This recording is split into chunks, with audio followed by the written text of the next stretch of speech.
que es el aprovechar, bueno, unos años de lucha que ha habido en defensa de las pensiones públicas, que unos iniciaron y otros hemos ido retomando, y aprovechar unas sentencias favorables que han habido. Entonces, bueno, recordar cómo está el panorama, qué podemos hacer a partir de ahora, y no me quiero extender mucho más, porque, bueno, para eso están aquí los ponentes.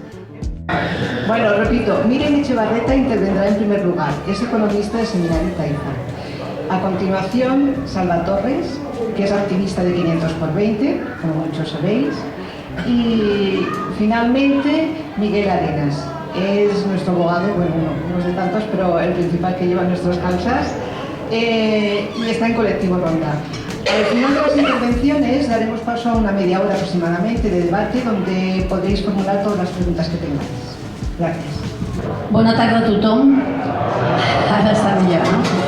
Y bueno, vamos a ver si podemos entre todos aclararnos un poco en qué pasa en el mundo de las pensiones, que es curioso porque tiene periodos como de moda. Hay momentos en los que los pensionistas y las demás personas nos preocupamos y hay momentos en los que se nos olvida. Ha habido un periodo bastante largo en que se han olvidado y ahora parece que volvemos a recuperar la preocupación. Si no nos preocupamos, entonces seguro que no tendremos pensiones. Yo querría empezar diciendo que el tema de las pensiones no es de ahora. Es un tema muchísimo más antiguo, que empieza ya en 1973 con Pinochet en Chile. Empiezan ya los experimentos. Y lo digo para que no creamos que es un tema de crisis, que es un tema actual. Ahora lo están actualizando más, pero como veremos inmediatamente, es un tema de gran calado, de gran enjundia, y por lo tanto se inicia ya al principio del periodo de la política económica neoliberal, con los economistas estadounidenses trabajando en Chile y en Argentina, con Chin, con Pinochet y con Videla. Esto para que situemos un poco el tema. Y en el Estado español, en 1988, muchos de vosotros recordaréis y de vosotras que realmente ya hubo una huelga general. En aquel momento los sindicatos respondieron a un cambio que quiso hacer el gobierno español y que hizo. Pero hubo una huelga general muy importante, bueno, general nada menos, y además funcionó. Yo creo que muchos de los que estamos aquí nos acordaremos de aquel episodio. Es decir, que no es porque ahora estamos mal, ya veremos luego por qué es, pero que sepamos primero que este es el tema. Y sobre todo querría recordar una fecha que es muy importante. En 1994, el Banco Mundial, que como sabéis es una de las grandes instituciones internacionales que controlan la economía mundial pública, porque la privada no la controla nadie, o la controlan unos poquitos, pero en 1994 el Banco Mundial hizo un informe que se llamó Salvando las Pensiones, que fue la autorización, digamos, el apoyo moral a cambiar el sistema de pensiones en todo el mundo desarrollado, a cambiar de los sistemas públicos intentando cambiar hacia los sistemas privados. Y esto era ya en 1994. Antes de esto incluso, cuando en 1989 cayó la Unión Soviética y los países que estaban en torno a la Unión Soviética les convirtieron al capitalismo otra vez, una de las primeras exigencias que hicieron fue que pasaran a sistemas de pensiones privados. Con todo esto lo único que pretendo decir es que es un tema que el sistema económico capitalista que nos domina lo tiene muy presente y está muy interesado en hacer con ello lo que veremos hoy que quiere hacer, y que no es una cuestión del momento actual ni de la crisis. Supongo que todos los que estamos aquí, todas las que estamos aquí, tenemos claro cuáles son los sistemas de pensiones, pero vamos a recordar un poco. Las pensiones públicas, en el caso del Estado español, pero también en otros estados, se fundan en el sistema de reparto. La financiación es a través del sistema de reparto. ¿Qué quiere decir esto? Pues simplemente que las pensiones de cada año se pagan con las cotizaciones de ese año. Es decir, el dinero entra por la puerta de las cotizaciones de los que están en activo, de los trabajadores que están todavía trabajando, para pagar las pensiones de los que estamos en pasivo. Es decir, hay un reparto de las cotizaciones a las prestaciones. Y ese es el sistema del Estado español y en algunos otros países también. En algunos otros países hay una combinación de este sistema de prestaciones basado en las cotizaciones y los impuestos. Y en algún país, que yo sepa solo en uno, que es Dinamarca, hay un sistema basado solo pagando las pensiones por los impuestos. Es decir, no hay cotizaciones, lo que pasa es que pagan más impuestos. Pero fundamentalmente el sistema en que nosotros hemos vivido estos últimos años es el de reparto. Es decir, entra por un lado el dinero y sale el mismo año o con poco desfase por el otro lado. El otro sistema, que es el que también me parece que hablaremos hoy, es el sistema que se llama de capitalización. El sistema de capitalización consiste en que un trabajador, mientras está en activo, ella o él, está poniendo cada mes una cotización, hace una cotización, lo mismo que hace para la seguridad social, pero en vez de hacerla para la seguridad social, la hace para un banco o una sociedad de seguros privada. Y entonces, cuando llega a los 65 años o a la edad de jubilación, que ya sabemos todos que está cambiando mucho, con el capital que se ha hecho con aquel dinero desde que está trabajando, todo lo que ha puesto, más los beneficios que el banco dice, luego hablaremos de esto, que el banco dice que ha conseguido con ese dinero para la persona que ha puesto el dinero, con eso es el fondo y con ese fondo va a ir pagando la prestación hasta que ese señor se muera. O sea que en el caso de prestación no hay acumulación de dinero, entra por un lado y sale por el otro. En el caso de la capitalización de los sistemas que son sistemas privados, esto se convierte en que cada persona acumula solo para sí. Y aquí tenemos ya varias diferencias, pero una importante, y es que en este sistema desde luego no hay ninguna solidaridad de ninguna clase. Lo que tú pones te van a dar. Y luego veremos que te van a dar menos de lo que tú pones, pero en principio la filosofía es lo que tú pones te van a dar.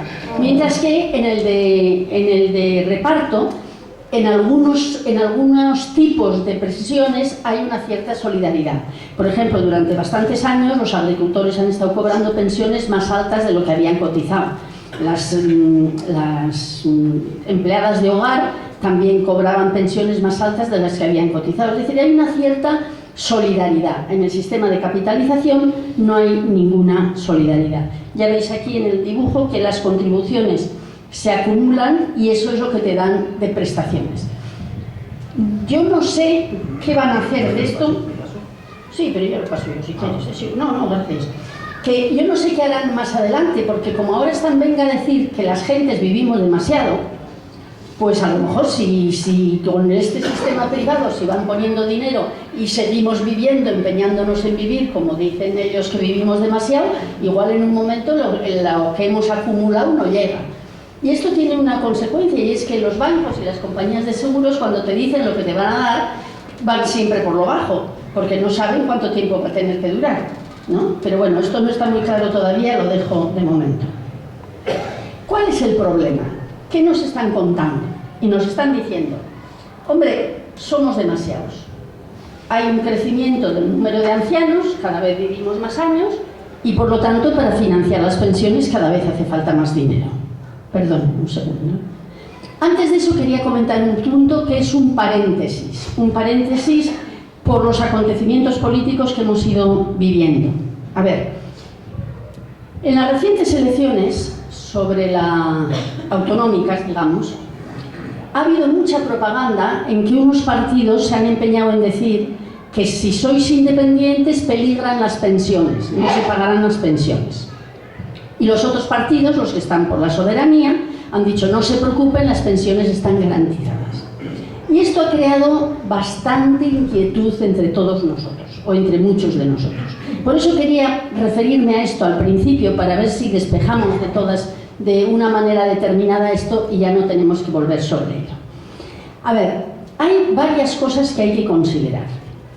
Primero, En las pensiones públicas, que como acabo de decir son de reparto, si lo que entra como cotizaciones es lo que se paga como prestaciones, en Cataluña no va a haber problema para las pensiones, suponiendo que Cataluña fuera independiente. Suponiendo que Cataluña fuera independiente, no habría problema, porque lo que entra de las cotizaciones de los trabajadores serviría para pagar las pensiones. Puede haber algunos desfases, algunas cosas, pero el problema no sería muy grave.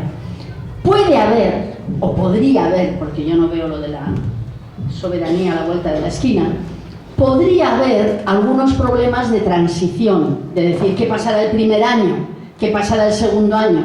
Bueno, supongo que los que están a favor de los gobiernos que tengan que gestionar eso tendrán algunos proyectos y podrán pedir créditos. Por lo tanto, el tema de las pensiones no debería de ser un problema desde el punto de vista de la independencia.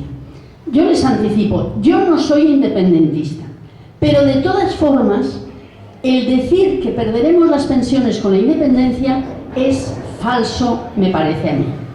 Lo que sí hay que preguntarles a los que están por la independencia es cómo van a arreglar ese periodo de transición.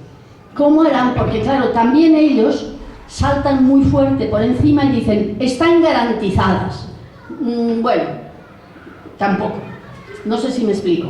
Es decir, que estaría bien preguntarles y decir, bueno, ¿cómo les van a garantizar ustedes si llegamos a esa situación?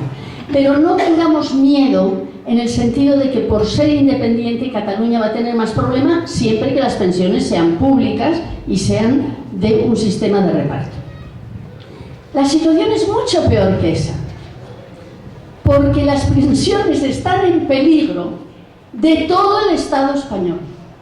Si nosotros no luchamos por las pensiones, nuestras pensiones se van a deteriorar mucho. Es decir, no es un problema de independencia o no independencia, es un problema, como iremos viendo en la explicación que voy a intentar hacer, es un problema de distribución de la renta. Y si no nos peleamos, como realmente los poderes dominantes económicos y políticos están contra las pensiones públicas, ahí sí que corren peligro, pero igual en Badajoz que en Barcelona. No sé si queda claro esto.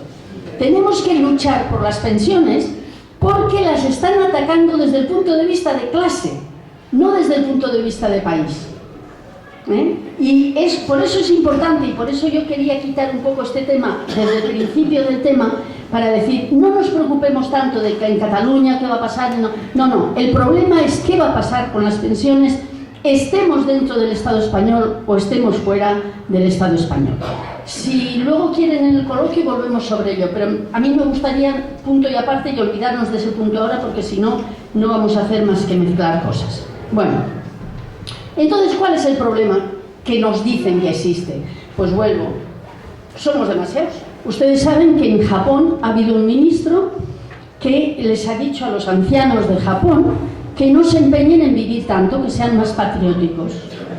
No, y lo ha dicho oficialmente, en un discurso público. Lo que pienso es que él ha tenido la osadía de decirlo. Yo diría que en este país y en otros países hay muchísimos ministros que piensan lo mismo. Y no solo ministros, directores de bancos, directores de compañías de seguros, etcétera, etcétera. Es decir, no está de moda ser viejo. Nunca ha estado de moda, pero cada día está menos. Porque además, fíjense que en el capitalismo, en el momento que algo es bueno, porque los que estamos aquí yo creo que coincidimos que está bien que vivamos unos pocos años más, bueno, pues algo que es bueno ya se convierte en un problema social, ¿no? Bueno, entonces hay que ver un poco qué valores tiene nuestra sociedad. Y entonces el segundo punto dice, y además, como cada día hay menos trabajadores activos, que son los que cotizan para poder tener prestaciones que luego paguemos las pensiones con eso, pues entonces, claro, cada día más viejos y cada vez menos dinero que entra en la seguridad social, pues hay un problema, no habrá dinero. Y nos lo han dicho tantas veces, de tantas maneras, y lo explican a su manera bien, que nos están engañando totalmente. Y nosotros todos hemos interiorizado el tema de decir, pues no habrá dinero. Hablando con gente, por ejemplo, entre 40 y 50 años, incluso más joven, muchas veces te dicen, uy, cuando nosotros lleguemos a la pensión ya no habrá dinero. Algo que a mí por lo menos me enfada bastante, porque digo, si no os peleáis, no, pero las pensiones siempre se han ganado a base de peleas, o sea que lo que hay que hacer es ir peleándose. Pero el problema fundamentalmente es que somos muchos viejos y que cada vez hay menos trabajadores. Vamos a ver nosotros cuánto de verdad hay en todo esto. Y han aprovechado la crisis para decir, bueno, ahora como estamos en crisis, la situación es desesperada y tenemos que disminuir las pensiones. Ya les he dicho antes, y por eso he gastado ese tiempo, que el tema de las pensiones es de mucha más profundidad. Lo de la crisis es una parte pequeña en el fondo, aunque se ha notado en que al perder el mercado de trabajo, muchas cotizaciones de la seguridad social, pues efectivamente hay menos dinero, pero la batalla de las pensiones es de mucha más envergadura, como voy a intentar explicar. Este gráfico, que no vamos a pararnos mucho en él, es la reforma de las pensiones que hizo el PSOE el año 2011, ¿se acuerdan, no? Que fue famoso porque fue cuando pasaron de 65 a 67 años la edad de jubilación. Pero no fue solamente por eso, hubo muchas más medidas, que cada una de las flechas es una medida. Y todas ellas, todas las medidas eran para que las pensiones fueran más bajas, es decir, para disminuir las pensiones. Y nos vendían ya, desde hace mucho tiempo, que lo que hay que hacer frente a la disminución de las pensiones públicas es aumentar las pensiones privadas. Que ya anticipo, aunque luego volveré sobre ello, si resulta que en el país no hay dinero público para pagar las pensiones, ¿de dónde sacamos el privado? ¿Quién tiene dinero privado? Lo que hay será igual, sea privado o público, ¿no? Bueno, de esto volveré más despacio. Pero aquí no voy a entrar, simplemente una explicación muy breve, porque ya está obsoleta, ya no funciona así. Y como ya no funciona así, pues vamos a pasar a la última reforma, que es la del 2013. ¿Tú vas a hablar de la reforma luego o explico yo un poquito? Bueno, la reforma de 2013-2014 fue la reforma del PP. Ya os dais cuenta que esté el gobierno que esté en el poder, las ideas son las mismas, ¿eh? Disminuir las pensiones, disminuir las pensiones, disminuir las pensiones. Bueno, y entonces, como ahora está de moda, lo que hicieron fue para justificar la reforma del PP, decir, vamos a hacer una comisión de expertos. Y nombraron una comisión de 12 expertos que dijera lo que había que hacer. Bueno, fue casualidad, pura casualidad, no piensen ustedes mal, que en esa comisión de expertos de 12, 9 eran de las grandes compañías de seguros y de los bancos. O sea, altos funcionarios de esas empresas. Y de los otros 3 había 2 que eran de comisión, uno que era de comisiones, otro de UGT y otro que era un catedrático de la universidad, que había otros también. El de la UGT no firmó la observación final, las recomendaciones finales, el de comisiones sí. Es decir, que realmente hasta los sindicatos aceptaron todo este planteamiento. ¿Cómo? Bueno, sigue siendo escandaloso, sigue siendo escandaloso. O sea, verdaderamente es una vergüenza que nuestros sindicatos mayoritarios, o por lo menos los que se dicen mayoritarios, pues hacen lo que he intentado poner aquí, son como la zorra, que van a cuidar de las gallinas, que es lo que esa comisión fue en definitiva. ¿En qué consistió esa reforma? Muy brevemente, porque no nos da tiempo para muchas cosas. Pero se dividió, se llamó factor de sostenibilidad. Fíjense que en las palabras tampoco tratan de ser muy pedagógicos, ¿eh? O sea, todo lo hacen complicadillo y luego veremos todavía más. Dicen, vamos a hacer un factor de sostenibilidad, es decir, que las pensiones sean sostenibles. Y el objetivo fundamental es montar un sistema de pensiones que no tenga déficit, que no pueda tener déficit. Y para eso entonces establecen 2 elementos. Uno, el que le llaman factor de equidad intergeneracional. Es decir, dicen, todas las generaciones tienen que pagar y cobrar igual. Y el otro que llaman el factor de revalorización anual, que es cómo se revalorizan las pensiones cada año. Apoyándose en esas 2 cosas, vamos a ver cómo van a disminuir las pensiones, cómo están disminuyendo ya las pensiones. El factor de equidad intergeneracional, no diréis que las palabras no suenan bien, ¿eh? Se puede hacer un discurso con palabras así. Bueno, ese factor de equidad intergeneracional afecta solo a los nuevos pensionistas. En esta sala tendría que haber muchos más pensionistas jóvenes, o por lo menos de 45 años para arriba, que los que estamos aquí, que más bien somos veteranillos. Pero realmente les afecta a ellos, porque dicen, como ahora cada generación va a vivir más, realmente va a tener que cobrar menos pensión porque si no, no llegará. ¿Se acuerdan de lo que les he empezado a decir antes? Y entonces lo que hacen es un cálculo, todo esto es muy científico, entre muchas comillas, es mentira, de científico no tiene nada. Van a hacer un cálculo muy científico para descontar cada año lo que se calcula que uno vivirá de más para pagar de menos la pensión. Y entonces, cuando hacen esto, resulta que, según los cálculos que han hecho, del año 2014 al año 2051, que hay muchos jóvenes de ahora se jubilarán en 51, automáticamente, sin hacer nada más, pierden el 20% de la pensión. Es decir, cada año calculan que vale menos, la pensión vale 1 ahora, luego vale menos porque calculan que la gente va a vivir más años. Ahora dicen que los que nos jubilamos el año 2014, bueno, no me jubilé antes, pero que si los que se jubilan en el año 2014 vivirán 20 años, los que el 2020 vivirán 21, los del 2030 vivirán 22 y por lo tanto tienen que cobrar cada vez menos. Pero el resultado final es que en la pensión de partida hay un 20% menos. No sé si esto se está captando porque ahí no tienen que entrar más, es automático. Bueno, y la otra parte, la que dicen el factor de revalorización anual, esta nos afecta a todos. Por primera vez en esa reforma el PP fue capaz de meterse con todos los pensionistas. Hasta ahora los pensionistas que éramos pensionistas ya no los tocaban con las reformas. La reforma de 2011 no tocó a los que ya eran pensionistas. La reforma de 2013 sí, a todos nosotros. ¿Cómo? Cambiando el factor de revalorización. Es decir, nosotros una pensión vamos cobrando año tras año. Y estábamos acostumbrados a que cada año se revalorizaba la pensión por el IPC. Esto lo tenemos todos bien claro, ¿no? Y no es que sea perfecta la revalorización, ni mucho menos, pero ya nos habíamos acostumbrado y por lo menos si subían los precios, pues iba subiendo un poco lo que cobrabas de pensión. Entonces, ahora ponen eso en cuestión y dicen, no, tenemos que hacer un factor de revalorización anual que tenga en cuenta muchas más cosas que el IPC.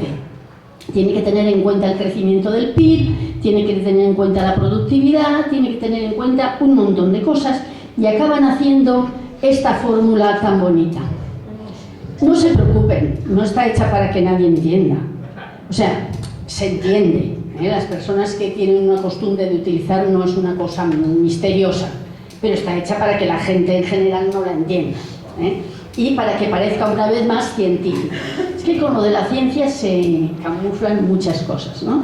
Y entonces con esta fórmula dicen, bueno, lo que dé de sí esa fórmula, podremos subir las pensiones, pero tal como está hecha la fórmula, a menos que sean años de muy fuerte crecimiento, que ahora no los va a haber, las pensiones se revalorizarán por debajo de lo que se revalorizaban por el IPC. O sea, ven ustedes el mecanismo, ¿no? Entonces, ¿qué ha pasado? Que el primer año que tenían que haber aplicado esto, no se atrevieron a decir no vamos a subir nada las pensiones, porque según esto, no solamente no había que subir, sino que prácticamente habría que bajar un poco las pensiones. Y entonces no se atrevieron. Entonces han dicho, bueno, pues pondremos un 0,25%. Y han puesto un suelo de aumento que dice, las pensiones subirán cada año mínimo un 0,25%. Y máximo lo que dé esta fórmula cuando dé por encima de eso. Pero ahora no da por encima de eso. Y no va a dar en bastantes años. Entonces el 0,25% se han congelado las pensiones en ese 0,25%. ¿Cuál ha servido también como excusa para esto? Que como los precios ahora suben menos, pues aunque suban solo el 0,25% las pensiones, si los precios no suben, ya estamos ganando un 0,25%. Claro, las estadísticas dicen que los precios no suben, pero ¿ustedes han pagado la luz? ¿Ustedes han pagado el agua? ¿El teléfono?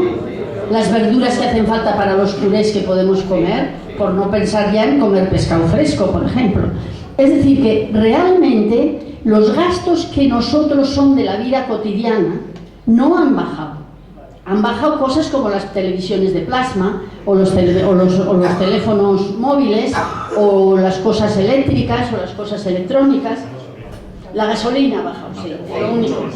Sí, bueno, pero es lo único que ha bajado así un poco importante. Entonces, realmente nosotros estamos teniendo un deterioro real en las pensiones. Ya he dicho, para los jóvenes porque pierden el 20% en unos años, nosotros porque perdemos la revalorización anual. Y en este gráfico nosotros hicimos una estimación, es una estimación, La raya azul de abajo es lo que nos van a subir las pensiones hasta el año 2000. No, la raya azul es lo que hubieran subido las pensiones si hubieran subido el 0,25%, la raya azul de abajo. Y la raya roja y la raya verde son lo que podrían subir según el sistema del IPC. Entonces, la diferencia entre lo de arriba y lo de abajo es la pérdida de las pensiones con la nueva fórmula. No sé si queda un poco claro, Bueno, es decir, que de todas formas vamos a perder y estamos perdiendo. Incluso un periódico tan conservador como El País decía que si los precios suben un 1%, perderíamos un 175 euros al mes.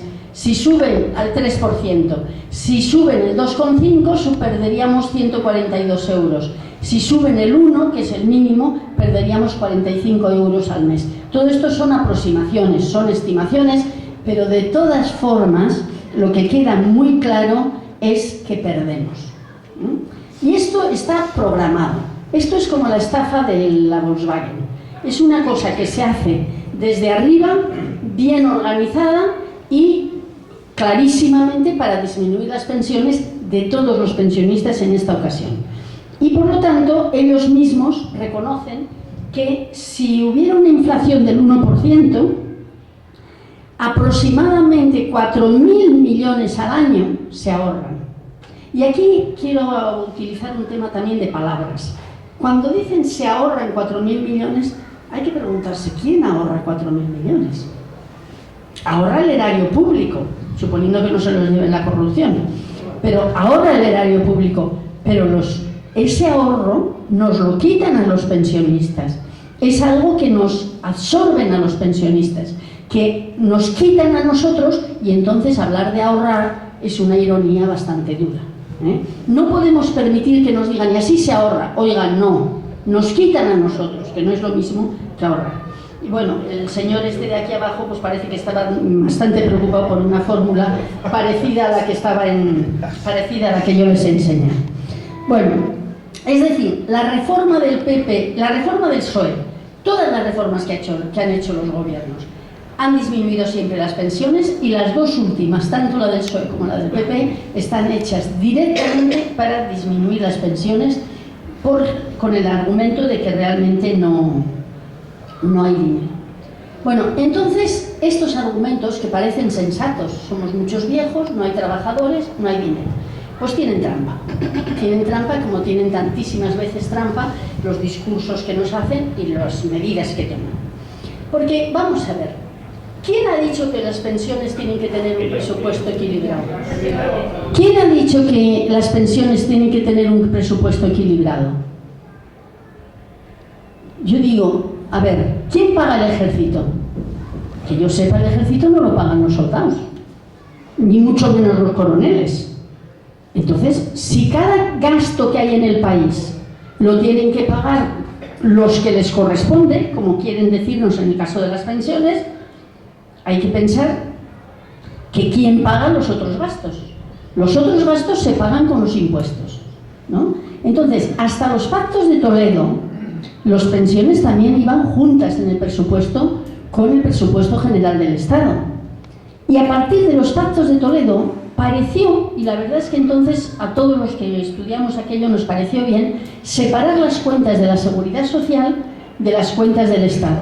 Y fue un regalo envenenado, porque entonces iba muy bien porque la Seguridad Social tenía mucho dinero y el Estado se estaba apoderando del dinero de la Seguridad Social.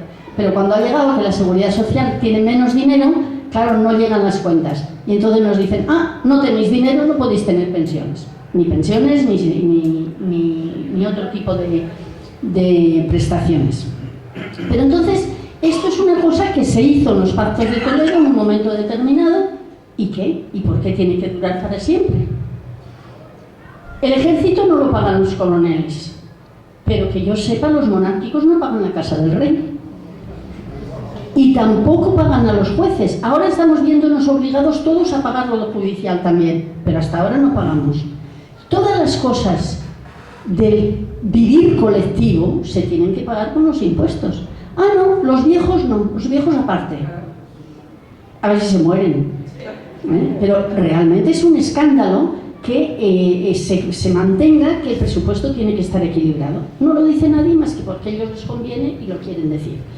Y segundo, el número de trabajadores baja. Y por lo tanto, como el número de trabajadores baja, las prestaciones no llegan. Las cotizaciones no llegan para pagar las prestaciones. Bueno, si el número de trabajadores baja, pero esos trabajadores producen más cada vez, ¿por qué no llega? No importa el número de trabajadores, importa cuánto producen los trabajadores, ¿sí o no? La riqueza de un país no depende del número de trabajadores, depende de lo que esos trabajadores producen. Y tenemos ejemplos muy claros. Cuando hablamos de la productividad, ¿qué quiere decir productividad? Que un mismo trabajador produce mucho más. Entonces, si produce mucho más, podrá pagar más por los servicios sociales, o la riqueza general tendrá que hacer que pague más por los servicios sociales. Por ejemplo, si nosotros tenemos que 50 trabajadores producen 100 para una población de 50, a cada uno le llega 2, ¿no?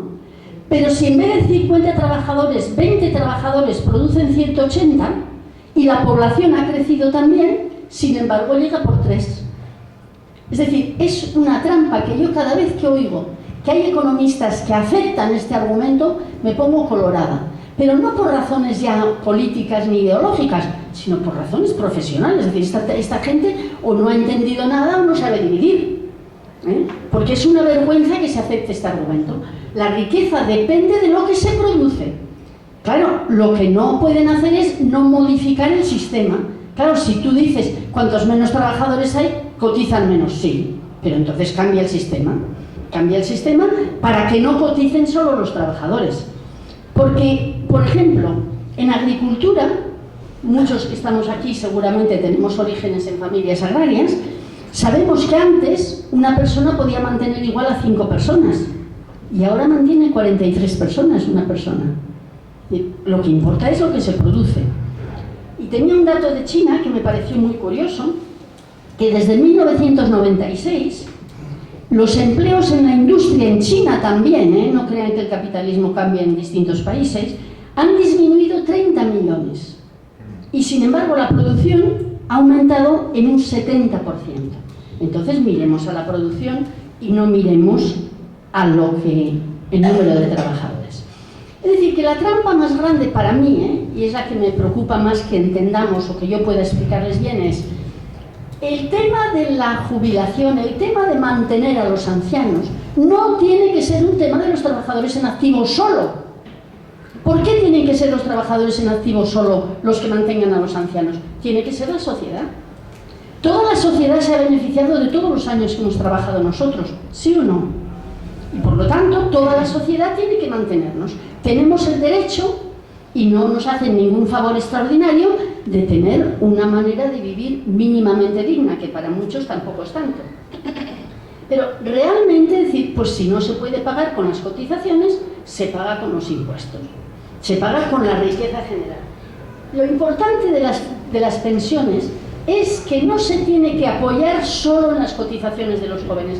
Si aceptamos eso cada vez más, lo que estamos haciendo es ponernos la soga al cuello. Porque claro, si cada vez hay menos trabajadores, y no va a haber muchos más, y cada vez tienen salarios más miserables, entonces automáticamente los viejos tendremos menos dinero. Pero es que lo importante es que sea la sociedad en su conjunto. Porque fíjense que hay un truco gordísimo en ese tema. A ver si consigo explicar esto rápidamente. No sé si me voy como mucho el tiempo, me protestáis, Bueno, España produce hoy, con crisis y todo, doble lo que producía el año 77. Doble. Entonces hay cosas que nos tenemos que preguntar. ¿Dónde está el dinero? Si dicen que no hay, debe estar todo en Suiza. Porque realmente, es decir, si resulta que estadísticamente, con todos los fallos que tienen las estadísticas, se produce el doble, ¿por qué no hay dinero para nada, ni para sanidad? Porque la población solo ha aumentado en un 25%, no ha aumentado más. Entonces hay más para repartir. Pero ¿qué pasa? Que se reparte de la siguiente forma. De lo que se produce en el país, menos que la mitad, entre el 46 y 48%, va al trabajo en general, a los trabajadores. Contando en eso los salarios de los directivos y todo, ¿eh? Y el 54-52 va a los beneficios al capital. Ya ven que el reparto ya es desigual desde el principio. En impuestos, los trabajadores pagamos el 75% de lo que cobramos en total. Y los beneficios justo llegan al 25%. Es decir, hay un desequilibrio. Pero entonces, ¿qué pasa? Que si tú solo tienes que, si las pensiones las tienen que pagar solo los de arriba, estás librando a los de abajo de a los de los beneficios, de cualquier aportación al mantenimiento de la población mayor. No sé si me explico. Por ejemplo, si nosotros pensamos que esto, los dos juntos, es toda la riqueza del país, y la parte de riqueza que va al trabajo es la que está en azul claro, y la parte de la riqueza que va al capital es la que está en azul oscuro. Fíjense que ya es más la que va al capital que la que va al trabajo.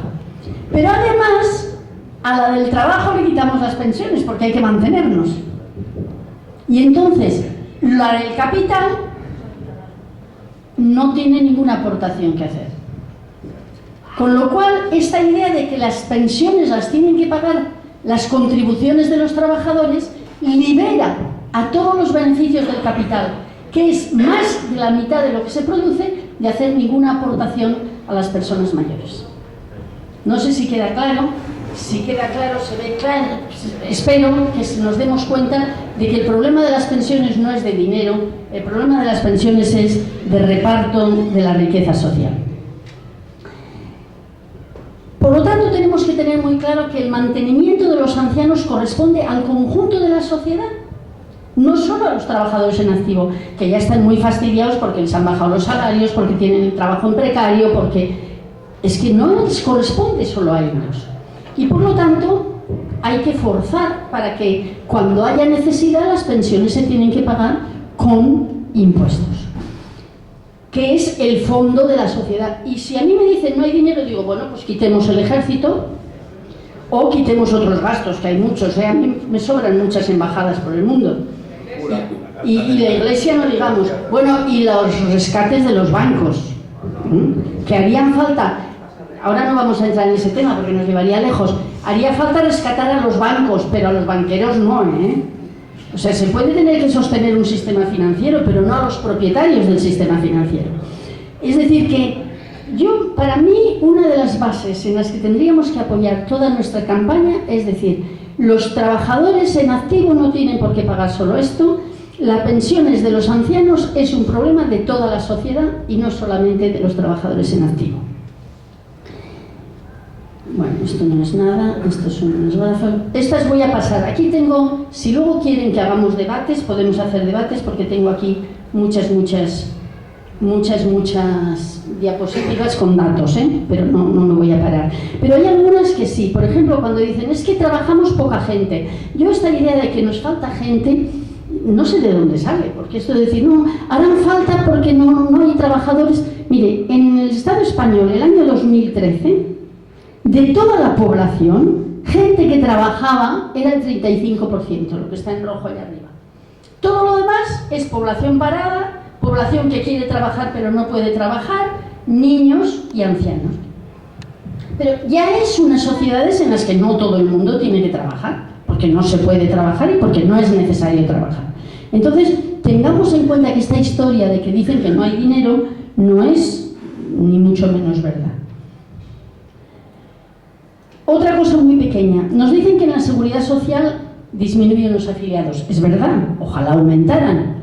Pero fíjense otra vez un truco estadístico. Si ustedes cogen cuántos afiliados había en diciembre en el año 2007, es verdad que del 100, que era el índice, bajamos al 83,9% el año 2013. Eso si cogemos el año 2007, que es el año más alto. Pero si cogemos el año 99, resulta que todavía estamos muy por encima en un 11%. Es decir, que nos están engañando descaradamente, ¿eh? Es verdad que sería mejor que la Seguridad Social tuviera más afiliados, pero si no tiene, también puede responder igualmente. Bueno, este es otro de los temas que dicen, no hay afiliados, no hay suficientes afiliados por pensionista. Pues mire, el año 1988 había casi igual que ahora. Ya ven la curva, cómo ha bajado, ha subido, vuelve a bajar. O sea, que todo esto se puede estructurar y organizar y gestionar de diferente manera. Bueno, voy a pasar muy rápido porque si no... Lo que sí hay que hablar un poco es del fondo de reserva de las pensiones. Ustedes saben que desde los pactos de Toledo se estableció un fondo de reserva de las pensiones que ha ido aumentando bastante. Y este gráfico refleja un poco lo que llegó hasta el año 2012. Ya empieza a bajar porque toman del fondo de reserva. Y entonces ahora fíjense que toda la propaganda es del fondo de reserva se va a gastar. Pues sí, quizás sí, para eso es un fondo de reserva, para coger de allí. Y si no, se va a impuestos, que es lo que estamos diciendo. Pero esto ni se menciona, ¿eh? Y ahí es donde yo creo que los sindicatos, por ejemplo, están siendo escandalosamente conservadores en esto. Bueno, este fondo de reserva que ahora nos dicen que se gasta, aquí tenemos unos datos desde el año 1995, pero mucho antes que eso hubo muchos beneficios que tuvo la Seguridad Social que le pasó al Estado español y por lo tanto los pensionistas españoles tendríamos derecho a aquellos fondos también. Lo grave de esto es que este fondo no solamente se está gastando porque no hay para las pensiones, sino porque se está comprando deuda pública. Está bien comprar deuda pública, un fondo público, lo lógico es que compre deuda pública. Pero como la deuda del Estado español se ha desbaratado tanto y tenemos tanto problema de deuda, resulta que se ha ido tirando del fondo de las pensiones para comprar deuda pública. Y ahora un 94% del fondo de las pensiones está en deuda pública española. Si la deuda pública española no se paga, y es muy probable que toda ella por lo menos no se pueda pagar, seremos los pensionistas los que estemos perdiendo nuestro fondo de pensiones. Por eso les decía yo que la preocupación no es qué pasará en Cataluña, la preocupación es qué puede pasar en el Estado español si no se toman las medidas que se pueden tomar y que se tienen que tomar. Voy rápido. Bueno, esto eran un poco las cifras de las pensiones que la gente tenemos, que la jubilación está ahora casi en 1.000 euros, pero ya sabéis que la jubilación 1.000 euros ahora casi nos miran como si fuéramos ricos, porque como los trabajadores ganan tan poco, lo que pasa es que muchos no se dan cuenta de que realmente estamos no solamente jubilados nosotros, sino manteniendo a muchos de nuestros jóvenes. Este cuadro marca un poco las... Gracias. Este cuadro marca un poco las pensiones reales el año 2010. Y fíjense que las pensiones de jubilación, el 70% estaban por debajo de 1.000 euros, esta columna. Y las otras pensiones son menores todavía. O sea que realmente la gente, el año 2010, para tener las pensiones eran de menores de 1.000 euros. Pero es que además, fíjense que había casi un 40% de pensiones menos de 600 euros. Y claro, con menos de 600 euros tampoco se puede vivir muy bien. Pero es que el problema es que no me voy a parar aquí, pero para el año 2014 no han mejorado mucho, sino al revés, han disminuido.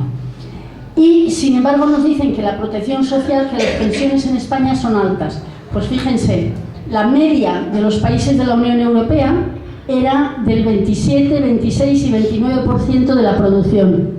La media de los países de la Unión Europea, contando todos, contando Bulgaria, contando Rumanía, contando Chequia, contando todos, era 29.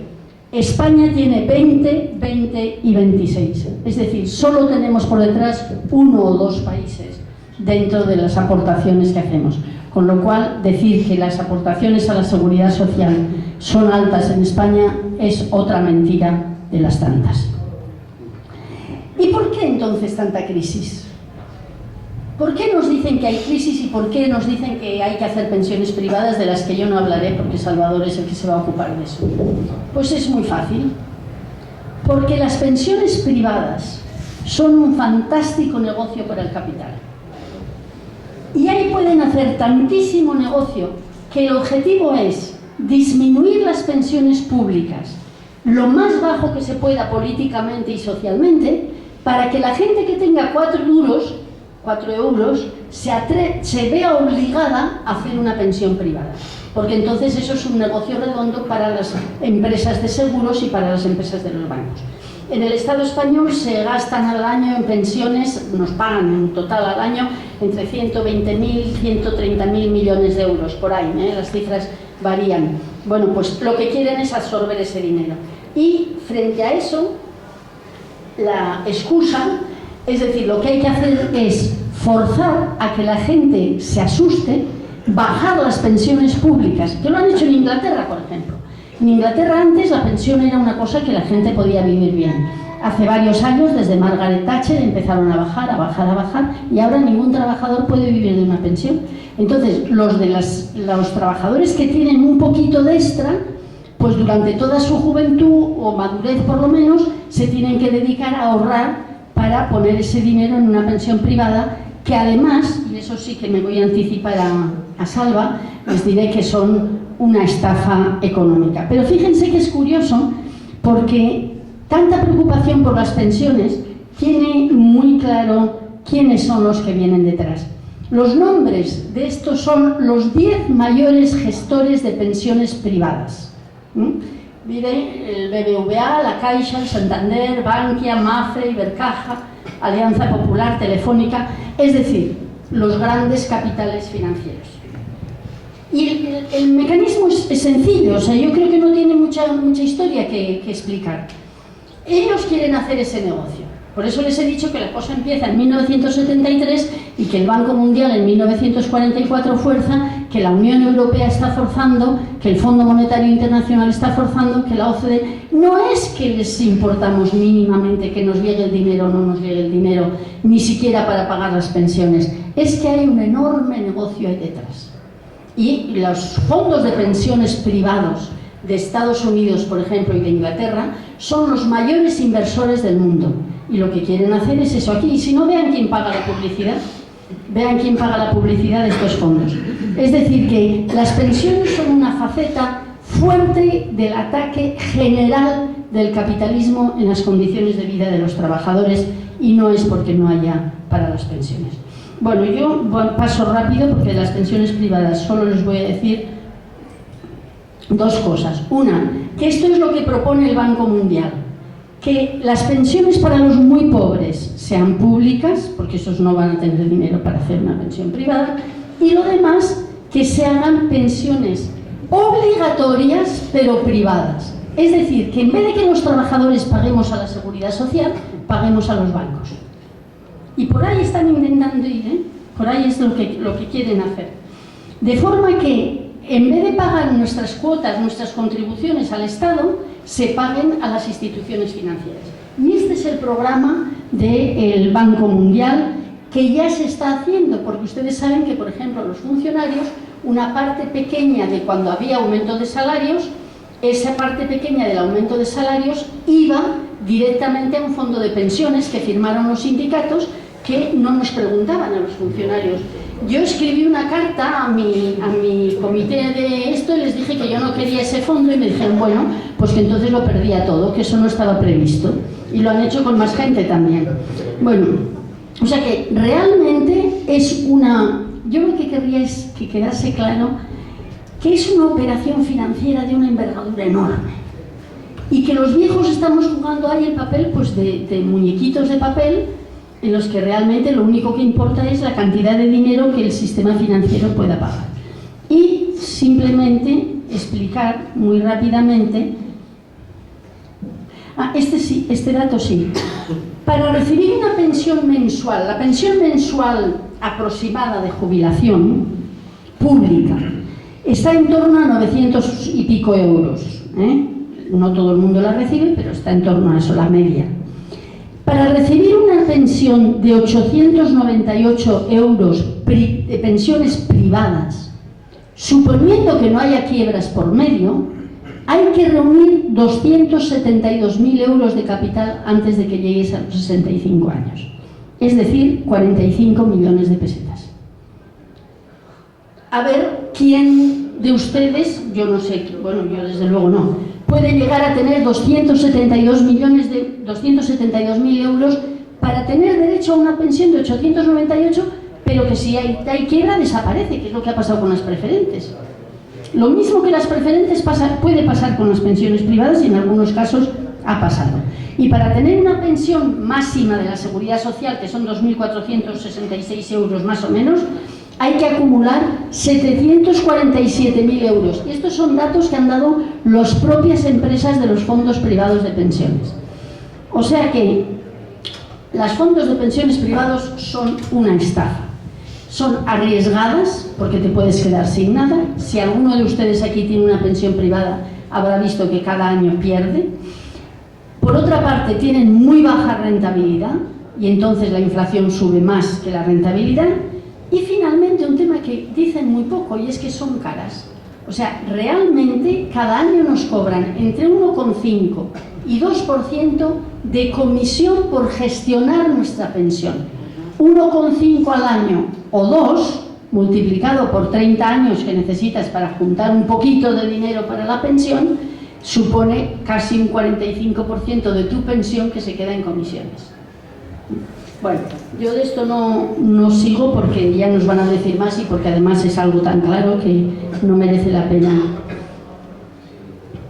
Y solo decirles que, a ver, es verdad que tal como está el sistema ahora puede tener problemas y que tiene problemas, pero tiene problemas porque no se quieren enfrentar esos problemas, y que pueden existir medidas posibles para resolver esos problemas.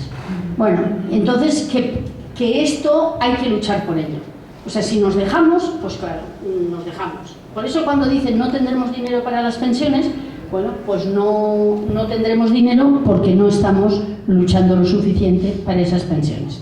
Y nada más, le doy la palabra a Salvador y perdón por haberme alargado.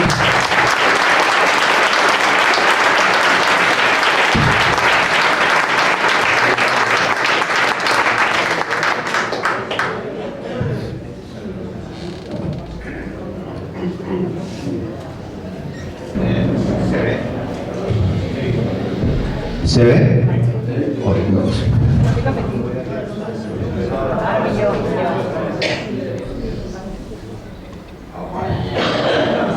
Mirad, yo soy un activo activista, y mi mujer está detrás y protesta, del derecho a la vivienda.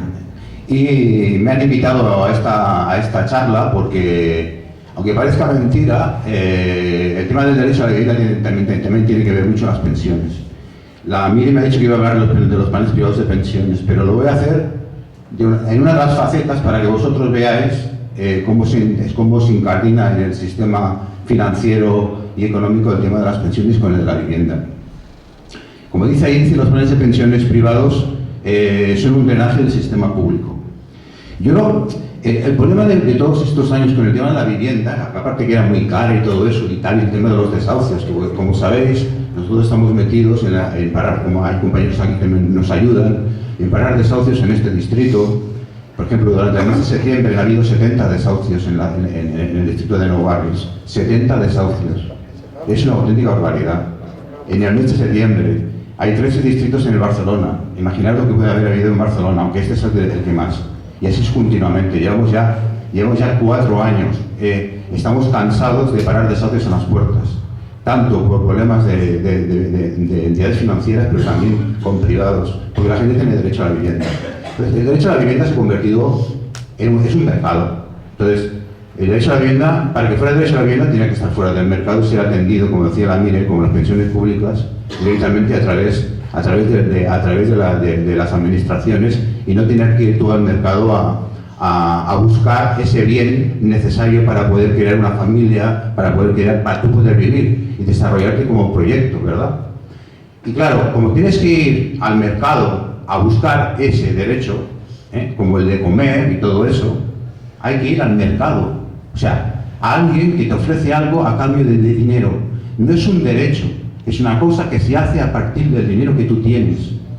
Eso es el mercado. Y en el caso de la vivienda, un derecho básico, dependiendo del dinero que tú tienes, puedes obtener una vivienda u otra. Y ahí es donde estaban las entidades financieras preparando la trampa. Ahí pone, fijaros que pone creación del dinero como deuda. La segunda dice la titulación de deudas, y ahora os explicaré todas estas palabrejas raras. Porque claro, la otra cosa es que lo teníamos ahí delante.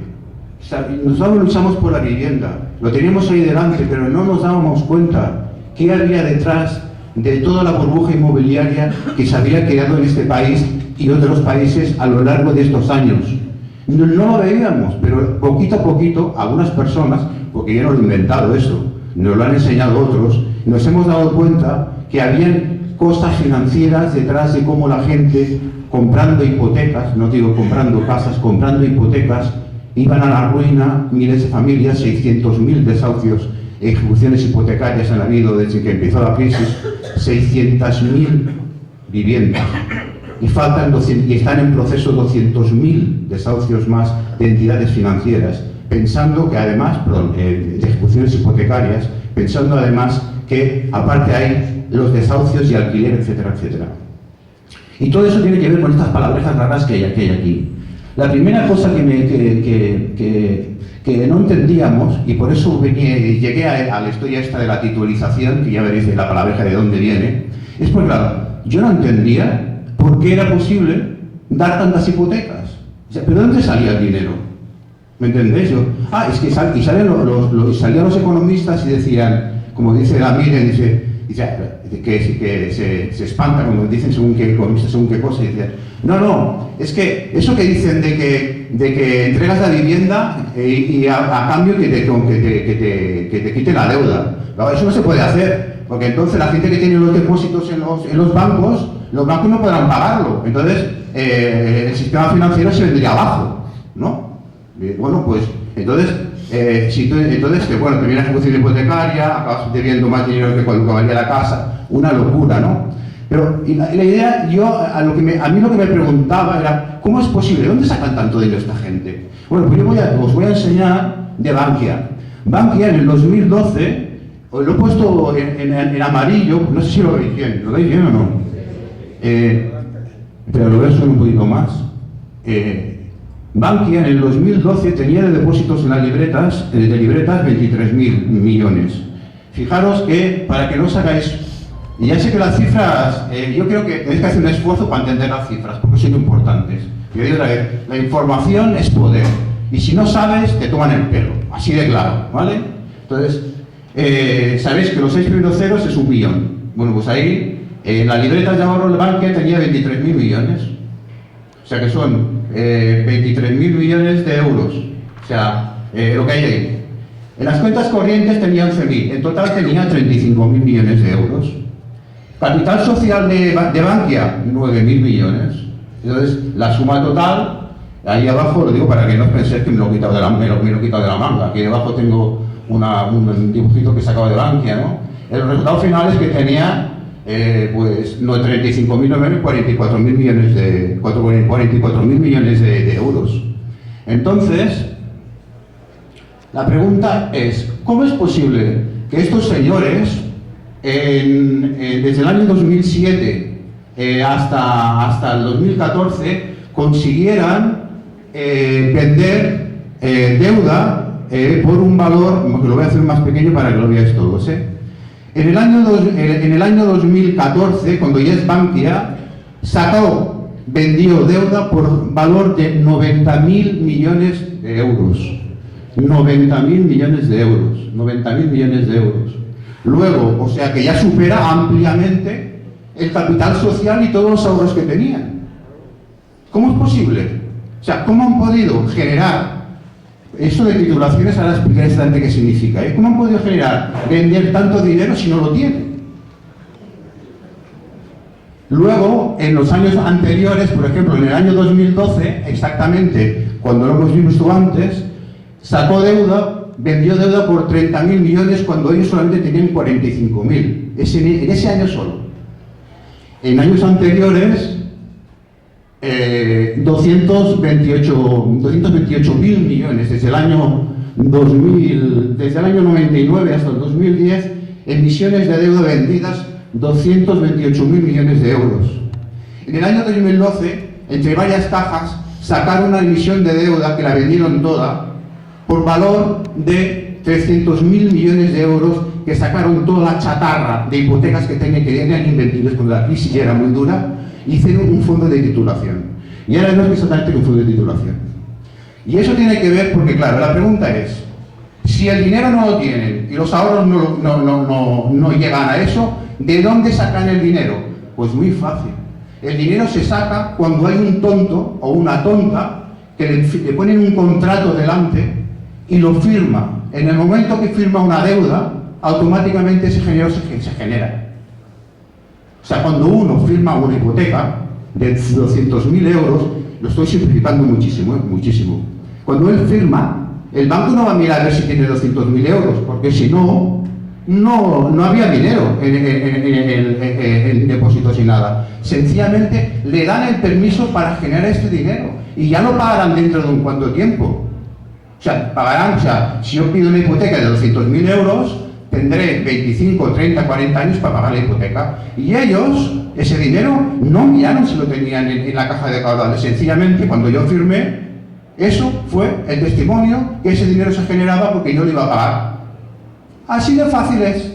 Y por eso, con tan poco dinero, ellos pueden generar tanto crédito. Hay más cosas, pero eso sería una cosa muy sencilla de explicarlo para no alargarme mucho. Entonces, el tema de la titulación, ¿qué es una titulación? Pues exactamente una titulación es lo siguiente. Como los señores de los bancos no solamente tienen la potestad, porque en teoría antes era el Estado que tenía era un derecho democrático de los Estados, aparte de tener ejército, el derecho de emitir moneda. O sea, eso fue desde siempre. El rey, no sé qué. ¿Cuánta moneda había? Pues la que decidía el Estado que se emitía y se repartía como había que hacerlo para cobrar impuestos y estas cosas. Pero eso se rompió en los años 50, si no recuerdo mal, que en todo caso la me lo diga, por los acuerdos de Bretton Woods, que entonces separaron la emisión de moneda de lo que era del oro. O sea, dejaron de ser la referencia al oro. O sea que, ¿cuánto dinero se podía emitir? Pues se fue a vender entonces, cuando dejó de ser el oro la referencia, porque claro, el problema que tenía el oro, ¿cuál era? Pues que si tenías poco oro no podías tener mucho dinero circulando y por lo tanto un país, la economía se veía constreñida. ¿Solución para eso? Pues inventaron la deuda y generar dinero como deuda. O sea que a partir de las deudas que en teoría las personas adquirían y pagaban a continuación, ese dinero se creaba de la nada. De la nada no, porque detrás había siempre algo que lo respaldaba, como puede ser una casa, ¿vale? Pero los bancos no tenían suficiente con inventar ese dinero de la nada, porque les quemaba de las manos esperarse 25, 20 o 30 años sin cobrarlo. Y entonces inventaron una cosa que se inventaron los americanos hace muchos años, que se llama la titulización. ¿Qué es la titulización? Por eso ahí empieza ya a acercarse el tema de las pensiones. Ahora empieza a acercarme el tema que está hablando el Salva, que tiene que ver con las pensiones, lo veréis. ¿Qué es lo que pasa con una hipoteca? Con una hipoteca, como ves aquí arriba, es un activo ilíquido, o sea, que se cobra durante un tiempo, una serie de años. Y por lo tanto, el banco que ha generado ese dinero y está esperando cobrarlo, porque le han dado permiso para generar ese dinero porque no existía, ¿vale? Lo está esperando cobrar durante un tiempo porque tú te has comprometido a través del contrato, es un crédito con garantía hipotecaria. Pero claro, no se pueden esperar, necesitan del dinero. ¿Qué hacen? Pues lo convierten en un activo que se llama líquido innegociable. ¿Y eso qué significa? Pues que todos los préstamos hipotecarios que el banco tenía Durante un año, por ejemplo, si hacía 5.000 o 6.000 hipotecas, las juntaba todas y las metía en una cosa que se llama fondo de titulización, que es un ente paralelo al banco, que lo gestiona el banco, pero que es como un ente aparte, que además, no tiene personalidad jurídica, pero no voy a entrar en eso porque sería una locura. ¿Qué es lo que hace, por lo tanto? Que el banco vende el crédito. Estoy diciendo, por ejemplo, pensaros en Bankia, que estamos hablando antes de Bankia, pero puede ser el Banco Bilbao Vizcaya, el Santander, ahí están pringados todos. Los más activos en titulizaciones son la Caixa. O sea, no es verdad que sea el gran problema de la banca española haya sido solamente un problema de las cajas. Son todos los bancos que están pringados en toda la mierda esta. ¿Qué es lo que hacía Bankia? Lo que hemos visto antes, con aquella cantidad de préstamos que salían de 300.000 millones. Pues lo que hacían era que la gente iba a diferentes oficinas, iba pidiendo hipotecas, ¿no? Compraba pisos o compraba hipotecas, cada uno de la manera. Cuando tenían unas cuantas, 5.000, 6.000, 7.000, las juntaban todas y generaban un fondo de titulización. Cogían todas las hipotecas, se las vendían al fondo de titulización, que son ellos mismos, y generaban bonos.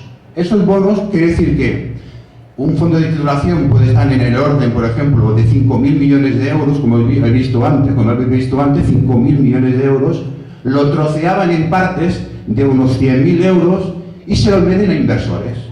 Entre los inversores, que ahí empieza ya a juntarlo con las pensiones. Son los fondos privados de pensiones. O sea, que aquellas personas que compraron una hipoteca y el banco se las concedió, este banco se junta con otras hipotecas de mucha gente, crea un fondo de titulación que entre otros se lo venderá a fondos de pensiones. Por lo tanto, los fondos privados de pensiones están directamente relacionados, en parte, con las hipotecas. O sea, que si dejan de pagar hipotecas la gente, los fondos de pensiones privados empiezan a tener problemas. ¿Vale? ¿Qué pasaba? Pues que en ese fondo de titulación, ¿vale? Por un lado entraban los préstamos hipotecarios y por el otro lado lo vendían a los bonistas. Venían cosas que se llaman cédulas hipotecarias, que más o menos que algunos lo habéis escuchado, bonos y participaciones hipotecarios. Cuando lo cobraban, se lo pagaban al banco. Y el banco lo que se convierte es un administrador de las hipotecas. Deja de ser el titular de las hipotecas. Y eso tiene otra consecuencia muy importante con el tema de los desahucios y con las ejecuciones hipotecarias. Pero voy a entrar muy sucintamente porque tiene una relación relativa con lo que estamos hablando del tema de las pensiones. Para poder vender este producto a los fondos de pensiones y a otros fondos de inversión, lo que sea, lo que hacen es empezar el anuncio, o sea, el folleto de la emisión. Y luego hacen una escritura de constitución con todas las hipotecas, ¿vale? O sea, a ver si me acuerdo que lo voy a buscar para que lo veáis. Un segundo. Me veáis un ejemplo.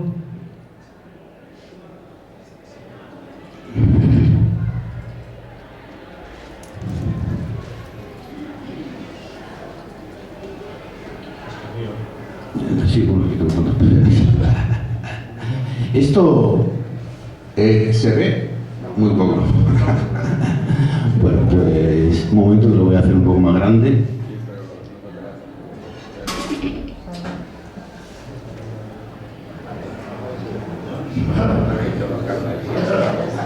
Esto es un fondo, el fondo que os he dicho antes. En el 2012 se saca este fondo, que es de 200.000 millones de euros. Pensad que el PIB de España es 1 billón, o sea que es una quinta parte del PIB. Juntaron toda la chatarra hipotecaria que tenían entre todas las cajas y la metieron en ese fondo y lo vendieron. Están ahí un montón de cajas, ¿vale? Eso es el título o sea, la portada del fondo de emisión en este caso de esta empresa, porque hay una empresa, como digo, que se llama Ahorro y Titulación, que son sociedades gestoras de fondos de titulación, que hay 6 o 7 solamente sociedades que hacen titulación, solamente en España. Una de las más importantes es la de la Caixa, ¿vale? Entonces, tienen todo esto y ahí, estos son cientos de páginas. Esto es la primera, esto es la carátula, pero cientos de páginas. En el anexo, que os explicaba antes, en el anexo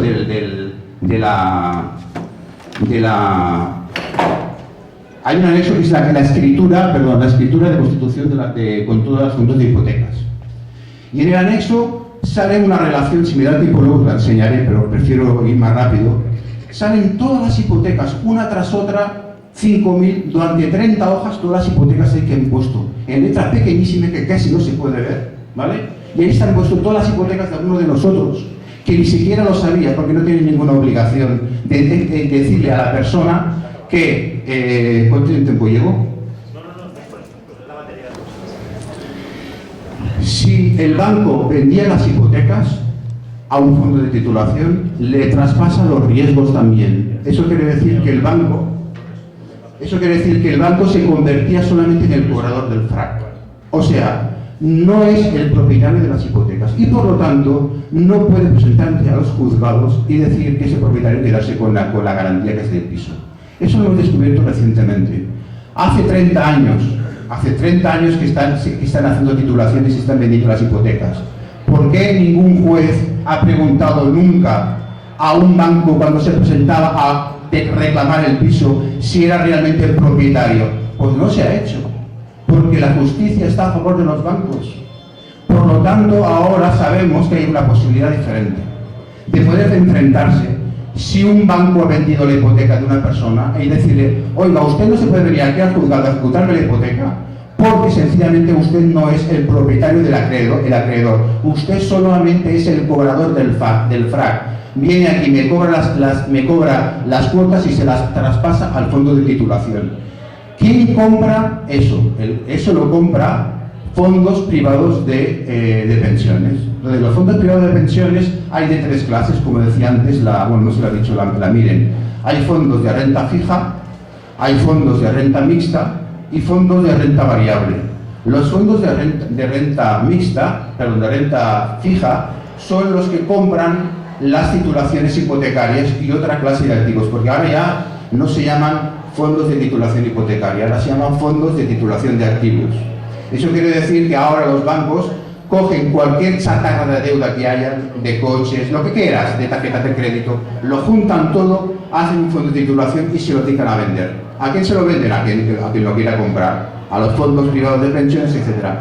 ¿Cuál ha sido el problema más grande de todos? Pues el problema más grande de todos ha sido que normalmente los fondos privados de pensiones tenían un porcentaje muy elevado en renta fija, que son los bonos del Estado y los fondos y los bonos hipotecarios. Claro, ¿qué pasa? Pues que cuando un fondo de pensiones privado compra, estáis teniendo vosotros el dinero, con el dinero que vosotros ponéis en el fondo privado, ellos compran eso, ¿entendéis? ¿Vale? Hacen inversiones.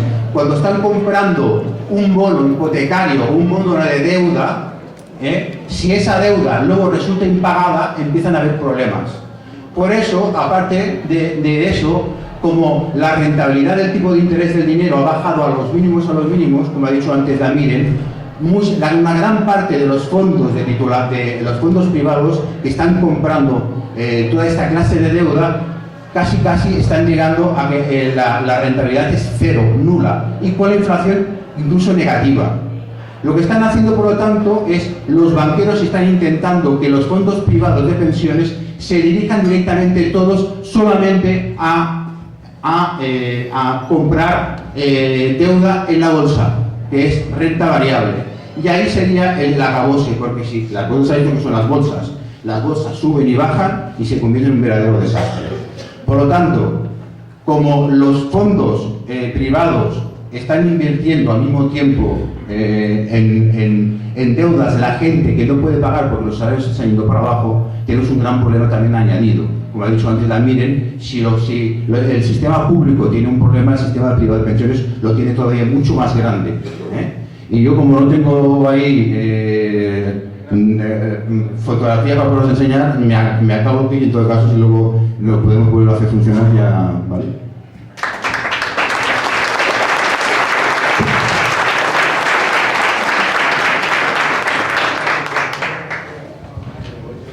Bueno, nos hemos quedado sin proyector y como yo quería hacer números, pues lo voy a resumir mucho. Voy a ir muy rapidito porque quiero dar lugar a las intervenciones y que haya unas preguntas que creáis convenientes. Miren, lo he explicado perfectamente. Lo he explicado perfectamente. Es toda una trampa. Es todo un llevarnos hacia la privatización del sistema público de pensiones. Ya se está haciendo con la asistencia sanitaria. Ya se está haciendo con la educación. La pregunta era, ¿en Cataluña las pensiones son sostenibles? Claro que sí, sé que ya lo hacen. Aquí tenemos un sistema público y privado para la asistencia sanitaria. Y tenemos un sistema público y privado para la educación. ¿Qué ocurre? Quien que no puede pagarse lo privado tiene un peor servicio. Y eso es lo que va a pasar con las pensiones. Vamos a tener el sistema público que va a ser muy pequeñito y vamos a tener que ir al sistema privado a capitalizar aquellos 270.000 euros que explicaba ella. Pero ¿de qué estamos hablando cuando hablamos de pensiones? Porque lo que no hace nunca el gobierno, ni los medios de comunicación, ni siquiera los sindicatos, es decirnos la realidad que estamos viviendo. Hoy, a las alturas que estamos de octubre, yo tengo los datos a 30 de septiembre, estamos hablando de que en nuestro país hay prácticamente 8,5 millones de pensionistas. Bueno, podríamos decir que son muchos o que son pocos, no lo sé, pero estaba mirando los datos porque eso lo desconocía, pero estamos hablando de una población hoy de más de 47 millones de personas. No creo que sea una cifra tan desproporcionada como nos están queriendo explicar. Y además, si es verdad que los pensionistas del año 2005, que esos datos que tengo, han crecido, pero también ha crecido mucho la población. Y tenemos que tener en cuenta que mucha gente ha vuelto a su país como consecuencia de la crisis económica, gente que venía de Sudamérica principalmente. Entonces, decir que tenemos muchos pensionistas para mí es una auténtica falacia. Sí que es verdad que el coste puede ser aproximadamente lo que venía a decir. Miren, en cómputo anual, unos 132.000 millones de euros, estamos hablando de 8.000 millones mensuales aproximadamente. Pero ¿cuál es la pensión media en nuestro país? Sabemos cuál es la pensión mínima, que apenas son 600 euros, y sabemos que la máxima está a día de hoy a 2.560 euros al mes. Y la pillar. ¿Pero cuál es la pensión media en España? ¿Alguien la sabe? 900. No, 898 euros. Esa es la pensión media. La pensión mínima son 600 y la pensión media son 898. Cuando hay una clave de reforma como la que estamos viviendo, es para atacar la pensión media, es para que las pensiones sean más bajas todavía. Pues si alguien tiene dudas, en Cataluña 921 euros de media tenemos. Esa pequeña diferencia a favor. Mira, en Madrid 1052, en el País Vasco 1101. ¿Ah? Peor todavía. De esas cifras, si vamos a la jubilación en concreto, además hay que hacer una lectura en clave de género que no se está haciendo. La reforma de pensiones no se sostiene por ninguna parte desde el punto de vista del derecho internacional, no se debería sostener desde el punto de vista del derecho interno de la Constitución, aunque el Constitucional dice que sí, pero no debería soportar ninguna de nuestras comparaciones en términos de género. Fijaos con la jubilación, estamos hablando de que personas jubiladas, lo siento, es más farragoso explicándolo, pero no podemos proyectar los números. Estamos hablando de que hay más de 5 millones de pensionistas de jubilación. De ellos, 3,5 millones son hombres y 2 millones mujeres. Es decir, el acceso a la jubilación está siendo tradicionalmente más difícil para las mujeres. Con la reforma de pensiones que va a exigir 37 años cotizados, etcétera, etcétera, va a ser mucho más complicado todavía. Pero es que la pensión media en los hombres de jubilación es de 1.192 euros y en las mujeres de 737. Estamos hablando de que hay una brecha de prácticamente 500 euros de diferencia. ¿A quién le va a afectar la reforma más? Evidentemente al sector más débil, a las mujeres. Si voy a la pensión media, que os decía antes, de 889 euros, aún es peor. Los hombres, aquí sigue el número entre hombres y mujeres que son pensionistas, están más o menos igualados, hablamos de 4,5 millones en cada bando. Sin embargo, los hombres tienen una pensión media de 1.100 euros y las mujeres de 685. La diferencia aún es más profunda. Y ahí es donde más va a afectar. Un último dato, que además es absolutamente para mí escalofriante. De alguna forma apuntaba antes, miren. Hay 909.000 hombres y 1.574.000 mujeres en nuestro país, es decir, prácticamente 2,5 millones de personas, que cobran su pensión con complemento de mínimos. Es decir, cobran la pensión mínima. Eso supone que es un 30% de los pensionistas del país. Es absolutamente brutal que más de una persona de cada 4 no reciba prácticamente ni 600 euros al mes. La reforma de las pensiones no solamente busca que tengamos que acudir al sector privado para financiar nuestra pensión, no es lo que vamos a hacer, porque los salarios también han bajado y es muy difícil que podamos destinar ese dinero a esa previsión de futuro. Es aún más perversa, porque hay reformas que no se ven y no se explican y no se denuncian. Hay un artículo en la Ley General de la Seguridad Social, que es el artículo 50, que es absolutamente desgarrador, porque ha dicho, a partir del 1 de enero del 2013, el complemento de mínimos de su pensión tendrá como importe máximo el de la pensión no contributiva. Bueno, esto es 370 euros. ¿Podemos pensar que eso no es importante? Sí lo es. En esos 600 euros de complemento de mínimos que os estaba explicando, resulta que ya hay gente que no llega al mínimo. Una empleada del hogar, un trabajador autónomo, una persona con una carrera de cotización escasa. Esas personas no llegan a poder cobrar ni siquiera los 600 euros. Publicaba en Facebook esta semana, y algunos de los que hay por aquí me lo habéis retuiteado, que una persona que accedía a una pensión de incapacidad permanente total tenía una pensión tan mísera como cobraba 200 euros mensuales. Esas son bases reguladoras que estamos viendo ahora. Entonces, la reforma de las pensiones va a hacer mucho más daño de lo que nos pensamos. El factor de sostenibilidad lo explica, mire, el factor de sostenibilidad es esa fórmula mágica que servirá para que nos puedan reducir la pensión como les dé la gana. Simple y llanamente. Porque además hay una gran falacia. Utilizan la expectativa de vida para decir que vivimos más. ¿Pero quién vive más, los hombres o las mujeres? Es verdad que la expectativa de vida es mayor en las mujeres, que son precisamente las que cobran menos pensión. Pero esa excusa sirve para rebajarlas todas.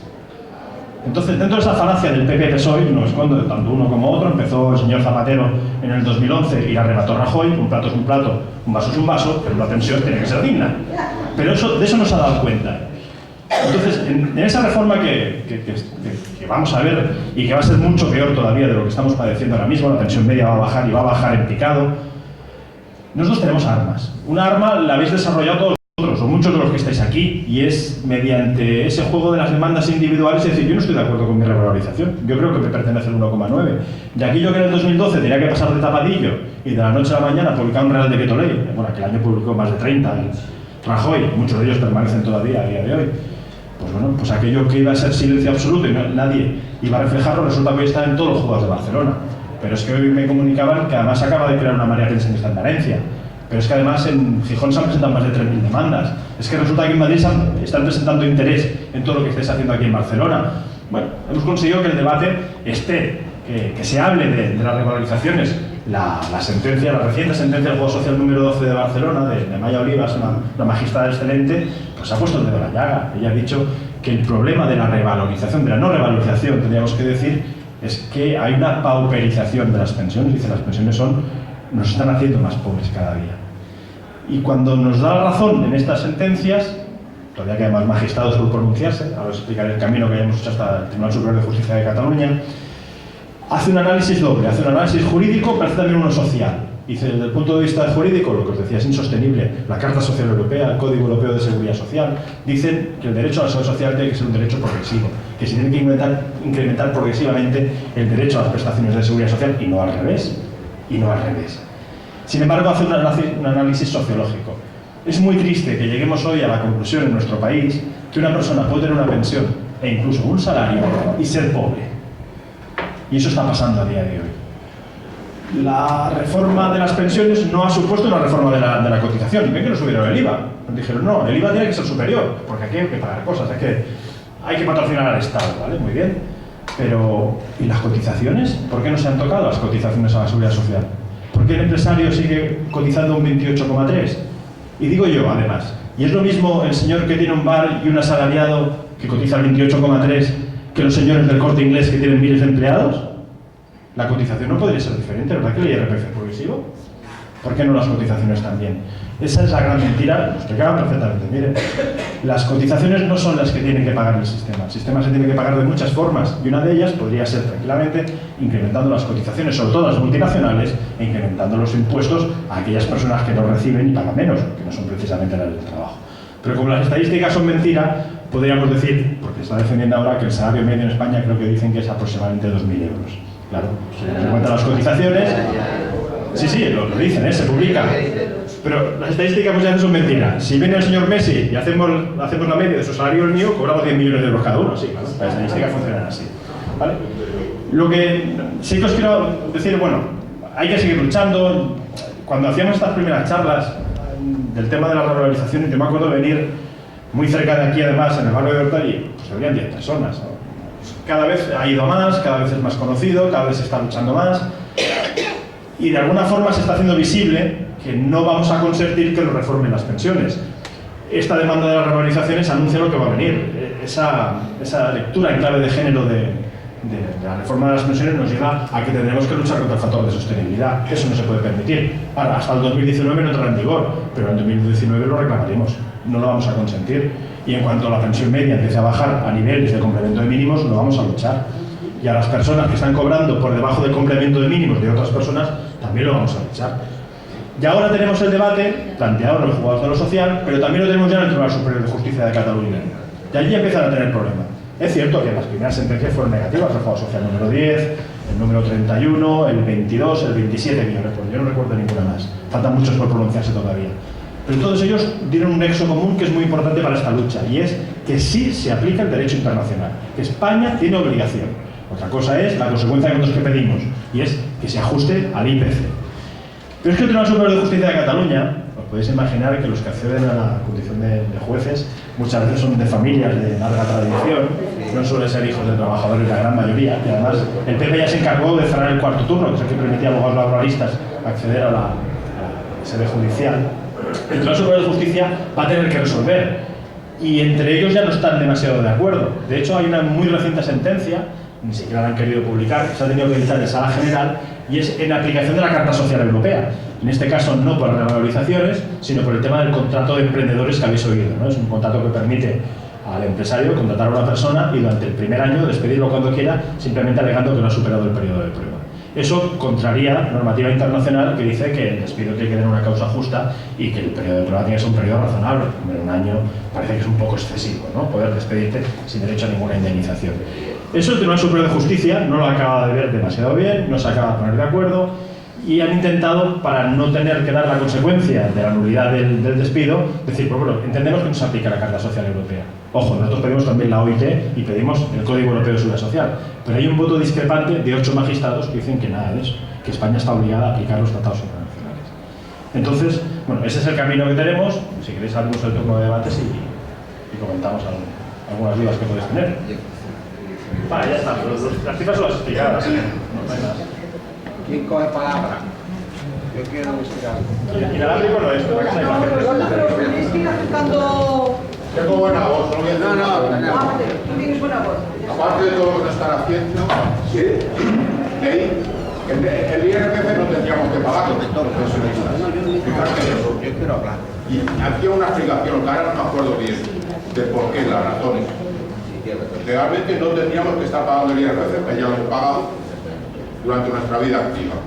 Yo no estoy de acuerdo, ¿eh? Yo soy muy progresista, pero yo no estoy de acuerdo. No estoy de acuerdo por una sencilla razón. Las cotizaciones sí que sirvieron para pagar otras prestaciones de seguridad social de otros trabajadores, pero el IRPF no tiene esa finalidad, ¿vale? De hecho, no todas las pensiones pagan IRPF. Un incapacitado permanente absoluto no paga. Y uno que tenga una total, sí. Y representa que el de la total tiene un porcentaje inferior de pensión. Bueno, yo la verdad es que con el tema del IRPF yo no, lo siento, pero yo no estoy de acuerdo. Ramiro. No sé si tú lo ves de otra manera. No. Sí y no, es que siempre todos los temas se pueden interpretar de varias formas. Tiene razón Miguel en lo que dice, pero por otro lado yo pienso que si tú tienes en cuenta que cuando tú pagas el IRPF cuando estás activo, resulta que tú pagas los impuestos por la totalidad de lo que cobras, no solamente por el neto. Entonces tú ya has pagado el IRPF de esa prestación, vamos, de ese importe. Entonces cuando te vuelven a pagar, cuando ya estás jubilado, es dinero que tú ya habías pagado el IRPF, y por eso hay algunos autores que consideran que no hay por qué pagar dos veces el impuesto del IRPF. Es un debate que hay, que es evidente, que dices, bueno, tú estás cobrando ahora un dinero, pero es un dinero que tú habías pagado ya. Y entonces ahí está el debate de decir, a lo mejor no teníamos que pagar el IRPF los pensionistas. O sea, eso es la posición es un poco esta, ¿no? Es decir, nosotros ya hemos pagado cuando teníamos ese dinero, cuando hemos percibido el salario, y ahora tenemos que volver a pagar cuando nos devuelven la parte que nos corresponde. Pero la interpretación es posible en las dos líneas. Sin embargo, es profundamente injusto que un pensionista tenga que hacer copago sanitario. Eso es profundamente injusto. Con la reforma de la asistencia farmacéutica, profundamente injusto. Cuando los pensionistas no pagaban, ¿vale? Y esas reformas son las que se van a quedar. El señor Pedro Sánchez ha dicho que va a derogar toda la reforma laboral, pero todo lo demás no dice nada. Entonces yo no sé qué saldrá de las próximas elecciones, si saldrá Y además- Podemos, el PSOE o quién saldrá, pero por el camino vamos a estar crudos. Y además lo de derogar la reforma laboral, ya veremos. Porque los empresarios... Hay una cosa que, bueno, no sé si cuadra mucho, pero si me permitís, lo que nos pasa es que estamos todos, y yo también, no estoy en contra, pero estamos criticando al gobierno, y yo creo que se lo merece y que tendríamos que criticarle mucho más. Pero se nos olvida cuando hacemos eso, que el gobierno no es nada más que el mayordomo del capital, y que realmente los que están detrás son nosotros, y que efectivamente no solamente no van a recuperar muchos de los derechos que hemos perdido, porque ellos no están dispuestos, sino que ellos están intentando llevar más adelante las cosas todavía. Y que sin embargo nosotros, en vez de luchar contra el capital, están ellos en la barrera tranquilamente, luchando incluso contra el gobierno, y la gente que hacemos bien luchando contra el gobierno, pero sin acordarnos de realmente quién tiene el poder. Y eso es una cosa que no deberíamos olvidarnos. Ramiro. Ramiro, después Antonio.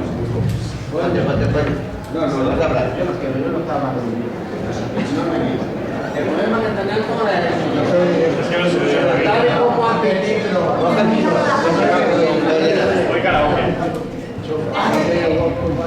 tal y como nos ha explicado la economista, yo creo que es un... En fin, está claro que si estamos aquí reunidos, yo creo que es porque nos mueve algún tipo de inquietud.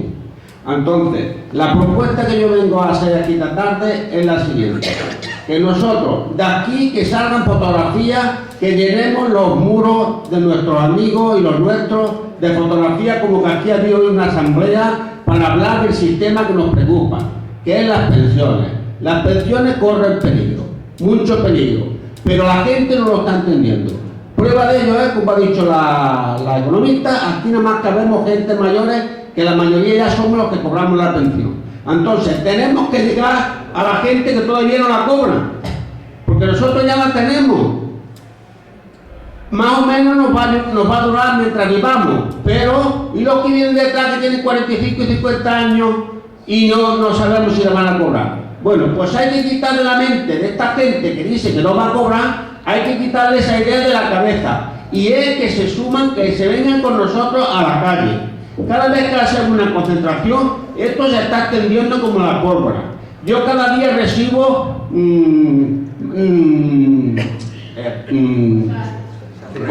recibo mensajes de gente de otras partes de España que me están pidiendo la sentencia de la magistrada esta del 12.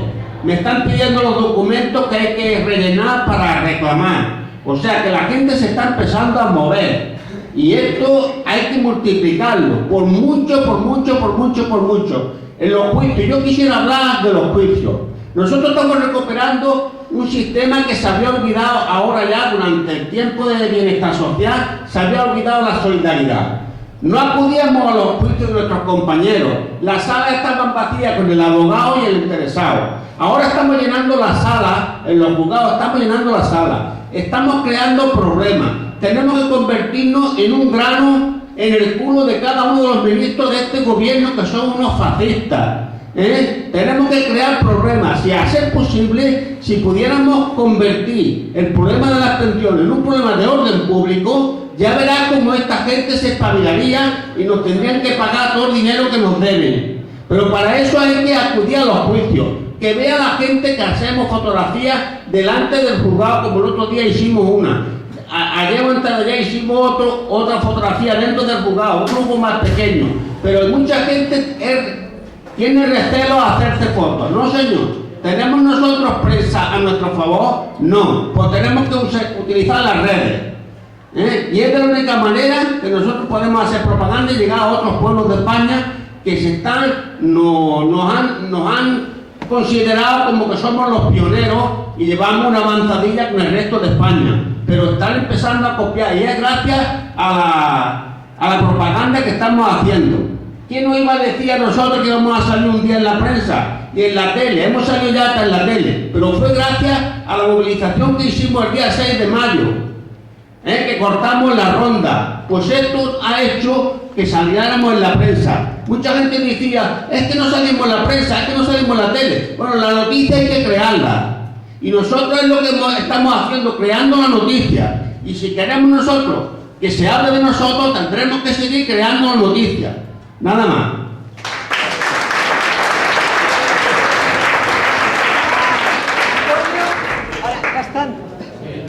Yo quería preguntar a Miguel, el abogado. Tenemos puestas muchas demandas del 2012, unas se ganarán, otras se perderán. Se dejaron de poner cuando se consideró que el periodo de atrasos ya no se podía reclamar porque digamos que había prescrito la posibilidad de reclamar esos atrasos. La pregunta que yo quiero hacer es, ¿y el derecho a que se incorpore a la pensión esas diferencias si se ganan? Los pensionistas que todavía no han puesto demanda, ¿podrán en su momento poner demanda para reclamar esas diferencias e incorporarlas a la pensión? Esa sería un poco. Y al hilo de eso, bueno, lo que tú nos quieras explicar sobre la repercusión, sobre las consecuencias de la sentencia a nivel individual y sobre el recorrido que eso pueda tener. Vale. Con respecto a la primera pregunta, cierto es que en la primera demanda lo que se planteaba es páguenme ustedes los atrasos, simplemente. Decíamos, me tienen que pagar el 1,9 de diferencia que no lo he cobrado. Pero es que claro, el argumento en aquel momento que hacíamos era de retroactividad de la disposición que había congelado las pensiones. Cuando empezamos a combatir, diciendo no, derecho a que sea progresivamente incrementada la pensión, bueno, pues sí, es verdad, el 1,9 se perdió en aquel ejercicio, y en el 2013, y en el 2014, y en el 2015, y de aquí hasta que una persona fallezca, lo perderá siempre de su pensión. Eso nos lleva, lo hemos estado pensando, a decir, pues sí, pues se podría hacer una demanda en la que se dijera a día de hoy, ustedes no me revalorizaron correctamente. ¿Plazo? Pues si vamos a la prescripción general de la Ley General de la Seguridad Social, son 5 años. Habría 5 años para volver a presentar la demanda, eso sí, tendría efecto retroactivo de 3 meses al momento de la solicitud. Pero eso permitiría recuperar esa primera demanda. La segunda demanda, la que va directamente contra la Ley 23/2013 y va contra el factor de revalorización, tenemos un problema. El problema es, bueno, lo estaba explicando antes, es que el IPC ha tenido un comportamiento negativo. Y al tener un comportamiento negativo parece que las pensiones hayan subido. Entonces, claro, eso nos va a hacer que sea más difícil. Pero nos lleva a otro escenario, y es que ya veremos el año que viene cuál es el comportamiento del IPC. Este año a mí me ha hecho mucha gracia, porque en el mes de junio ya determinaron el incremento del 0,25 y digo, joder, aquí a diciembre ya saben lo que va a subir la... Sí, pues ya hacía la previsión de lo que iban a hacer. Bueno, es lo que hay, ¿no? Creo que podemos seguir luchando. ¿Cómo repercute esta sentencia con respecto a los demás? Bueno, el efecto moral ya sabemos cuál es. Y lo que dice Ramiro, eso es cierto, desde fuera del Estado, desde fuera de Cataluña, la están pidiendo a gritos. La sentencia la verdad es que es ejemplar, ¿eh? Yo creo que vale la pena. Yo lo tengo colgada en el blog, además sin nombres, para que se pueda leer sin afectar el derecho a intimidad de absolutamente nadie. Y la sentencia tiene 20 páginas, es maravillosa, no es de una juez progresista, es de una juez que cree que se tiene que legislar para la gente y no al revés, no para la troika. No sienta jurisprudencia, no nos vamos a engañar. Un juez puede decidir una cosa y otro puede decidir otra. De hecho, la juez es tan valiente como que llega a decir: el juzgado social número 31 de Barcelona entiende que es de aplicación la Carta Social Europea, y cuando lo que hace es interpretar los dictámenes del Consejo Económico Social, del Comité Europeo de Derechos Sociales, dice, lo que interpreta es que en situaciones de mucha crisis, en situaciones como la de Grecia, se podría entender que se vulnera la Carta Social. Dice, lo de España no, porque es una pequeña pérdida en la pensión, una pequeña pérdida y todo lo que viene por detrás, el factor de sostenibilidad, etcétera, etcétera. José Ángel, no llega el micro. Bueno, empiezo desde aquí. El otro día en una tertulia, un tertuliano introducía un tema, el tema de las pensiones, era la cotización de los robots que se está haciendo en Japón, o de las máquinas expendedoras, ¿no? Yo creo que fue un poco una cortina de humo, porque se estaba hablando de la fiscalidad, de aumentar pesos sobre las rentas de capital, que se introdujo esto. No entiendo, digo, a lo mejor se puede también hacer que coticen estas máquinas que están produciendo otra cosa que quería, hace unos años también, para explicar el tema de la inversión en bolsa, cómo repercutía en los puestos de trabajo, hacías una relación así muy directa y era la época de las telefónicas, ¿no? Decías que cuando las telefónicas, ¿cómo se llamaban aquellas acciones de telefónica? Explicabas y entendí bien que un trabajador que invertía en bolsa estaba directamente provocando que su puesto de trabajo pudiera perderse, o sea, pudiera perder su puesto de trabajo. Esa empresa tenía que generar un beneficio rápido para pagar a sus inversores. Hacías una relación así, no entendí mal.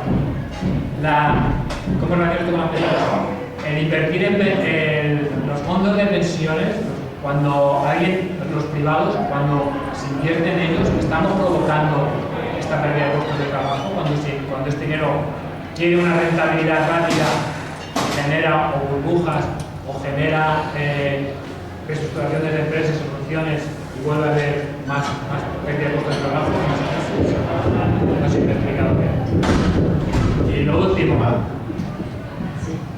lo último, aunque en diciembre habrá una charla aquí sobre el Tratado Transatlántico de Inversión y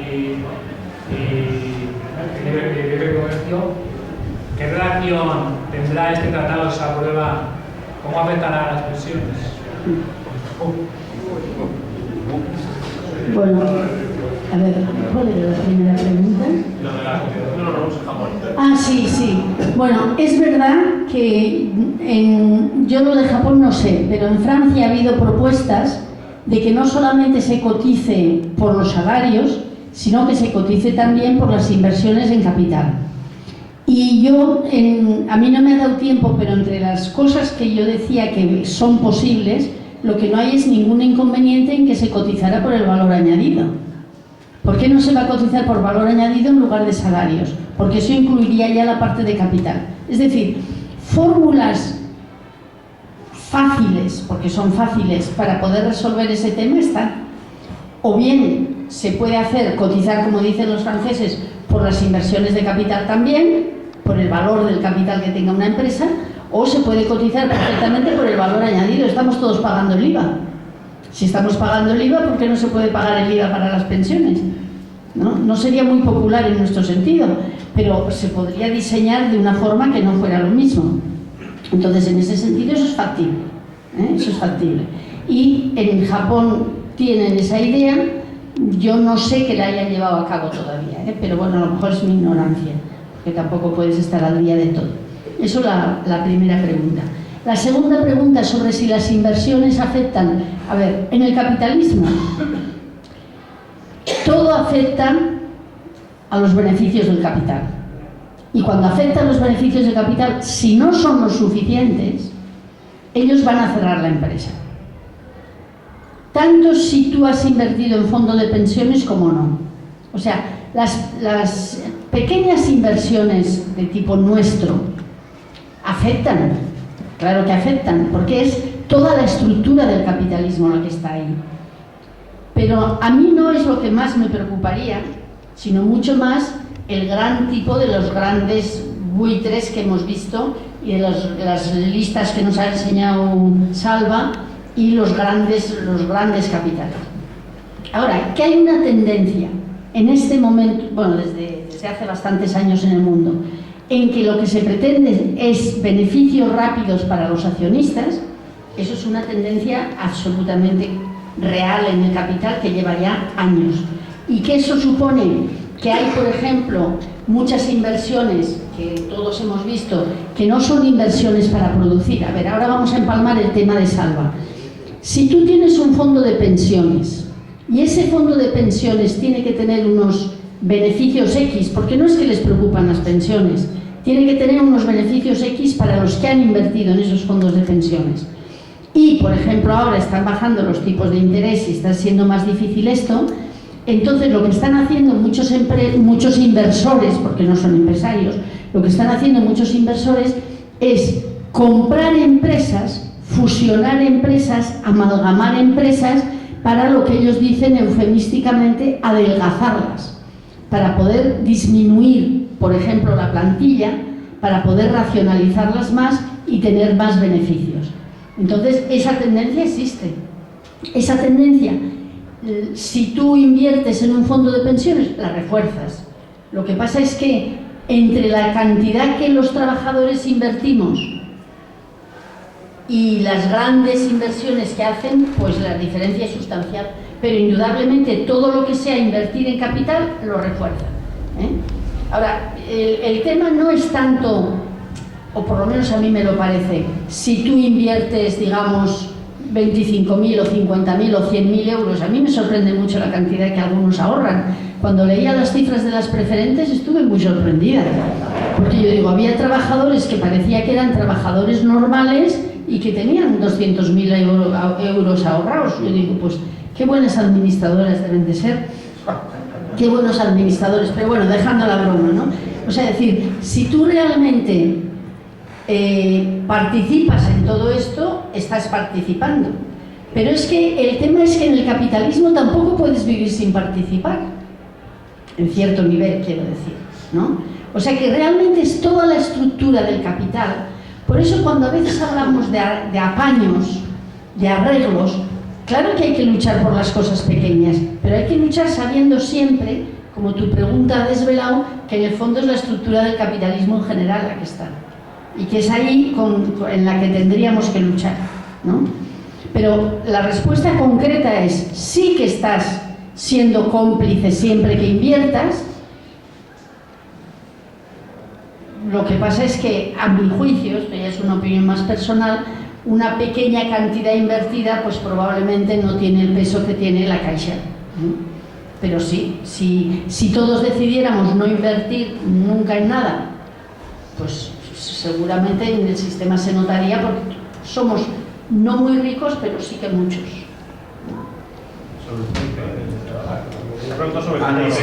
Bueno, yo, a ver, creo que sobre el TTIP también va a deteriorarlo todo, porque lo que van a hacer es desregular, y van a desregular todos los controles que pueda haber. Y además van a hacer otra cosa que a mí me parece que es más peligrosa, que es que si en un país se consigue que haya una medida pública, por ejemplo, que se considera que le está perjudicando a un cierto capital, entonces ese cierto capital puede llevar a ese país a los tribunales, pero son unos tribunales que no son públicos, son unos tribunales especiales nombrados por ellos mismos. Entonces, efectivamente, eso va a tener consecuencias no solamente para las pensiones, eso va a tener consecuencias gravísimas en todo. Y como todavía estamos a tiempo, yo creo que hay que luchar mucho para que el TTIP no se pueda aprobar. No sé, yo tengo la impresión de que nos están quitando el suelo de debajo, o sea, se sienten tan poderosos que realmente tienes la impresión de que no vamos a poder luchar, porque lo que ha pasado con el Castor, aquello que le han dado los 3.000 millones a 1.400 millones al Florentino, eso se puede repetir montones de veces, porque van a decir, si ustedes hacen, por ejemplo, una reforma en las pensiones, de que van a poder pagar más y el fondo de pensiones considera que va a perder dinero, puede llevar al Estado a un tribunal, que es un tribunal de ellos además. Y va a perder el gobierno. Seguro. O sea que pensiones, sanidad, reforma laboral, aquí o luchamos, o voy a utilizar una palabra que las señoras elegantes no usan, o nos joden. Pero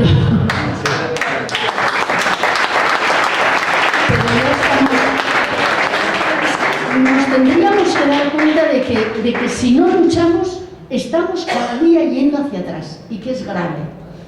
Pero mira, nos hemos instalado en nuestra pequeña comodidad de todos los días y ahí estamos. ¿Alguna palabra más? ¿Alguna pregunta? ¿No? Bueno, pues...